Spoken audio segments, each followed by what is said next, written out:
Hello, friends, party people. This is Amanda. This is my third video, and I'm pleased to report that I've experienced a really huge, devastating setback. And the reason I'm pleased is because now that I'm doing this video project with you, I'm like, oh, good, this will be perfect for the video. This is exactly the kind of shit that I wish I had some help with and that I hope to help you with. So, as you know, I quit my job and I've started this company called Party Wolf.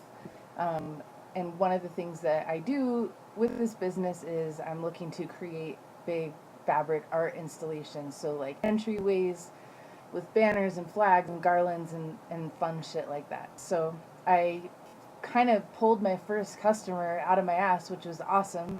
It was just this awesome event that I just approached, and I emailed them and I was like, hey, this is an idea I have. I'm starting this thing. What do you think? And they were into it.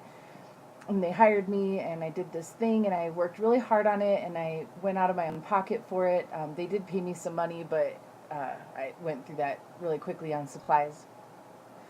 Busted my ass on this thing, put it up, felt super proud of it, had gotten some good feedback on it from other people that had seen it.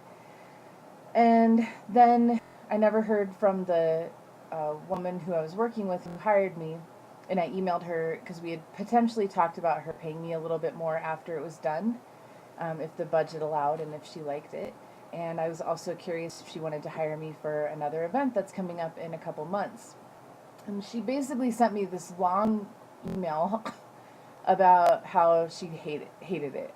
She didn't use that word, but it was this long paragraph about how parts of it were ugly and it wasn't like what we had talked about, and she didn't feel like it met her expectations, and she felt like it wasn't anything like what I had presented to her. Um, and this was devastating to me. For one, I try to be I try to have integrity in everything that I do, and I certainly didn't mean to mislead her or not give her what we had talked about. So I think part of it was like a communication thing. I had presented something as like this is a rough idea, these are some possibilities that we could do with this. And when I narrowed it down into the final direction and I didn't include some of the previously mentioned elements, I think that's where she was feeling misled and where I was feeling like that was never a committed, set in stone piece of it. So, anyways, I cried and cried and cried over it, and I felt really foolish, and I felt like this is a stupid idea. I should give up. What have I done?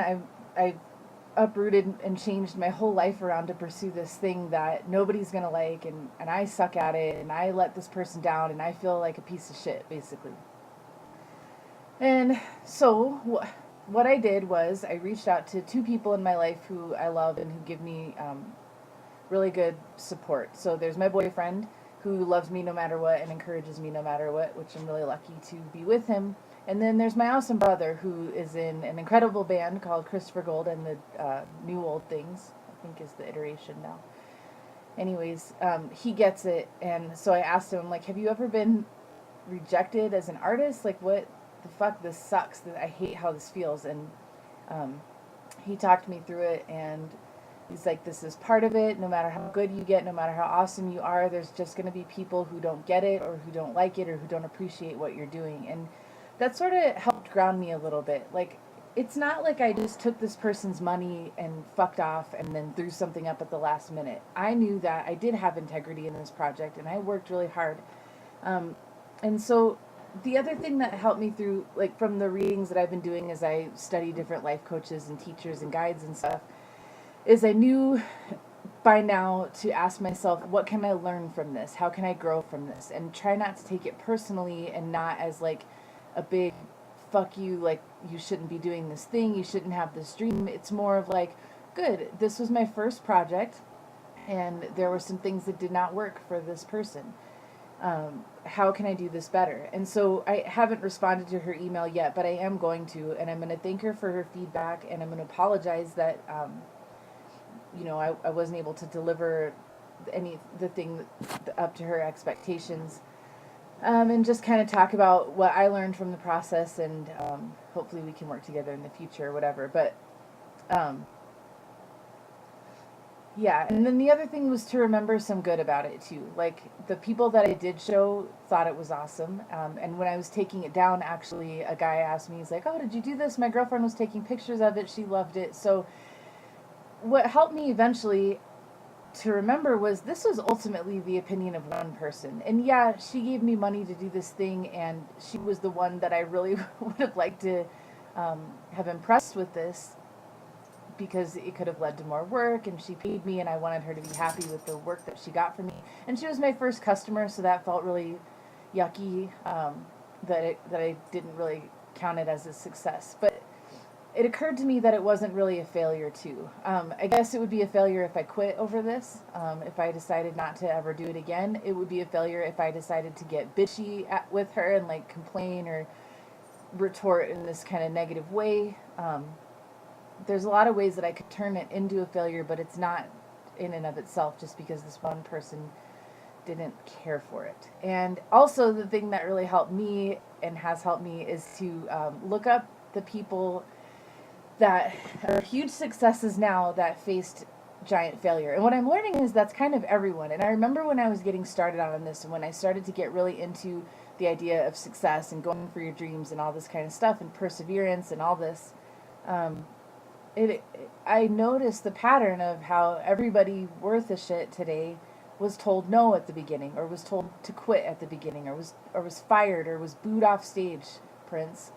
Um, Basically, it's kind of a rite of passage, and so I remember thinking like, yeah, when I get rejected, that's going to be a sign that I'm on the right track, and I'm not going to be like these other people that use it to give up. I'm like, I know the secret. I know how the game works. I know that that's a good sign, and you keep going through it because it's going to be part of your story someday. It's part of what gets you to that place where you get that success and accomplishment. But I will tell you, knowing that that's part of the deal, and knowing that even counting it as a good sign, it's still really fucking hurt. And so I wanted to share this experience with you because, well, part of what I was feeling was shame. My first job not being a success, it felt very shameful to me. And I know enough about shame to know that it doesn't thrive and fester when you talk about it, when you shine. It works better in silence. So if I'm talking about it with you, telling you what I'm going through, it takes away a lot of its power. Um, and I just wanted to share that in case you're going through anything like that yourself. So that's the whole point of all of this, is let it help you and encourage you. You're not alone. What you're doing is valuable. There's a reason that you want to do this. There's a reason that you have this dream. There's a reason that you want to pursue this goal. And you cannot let anything stop you. And maybe someday I'm going to do something that 1,000 people hate. But right now it's just one person didn't care for it. I can live with that. I'm going to move forward with it. And that's another good antidote to rejection and failure, is to double down and get out there and put yourself right back out there again. So I hope that this finds you getting back on the horse, back in the saddle. I know I'm going to, and I will keep you updated as this continues. Because it is continuing. I am not giving up over this. Thanks.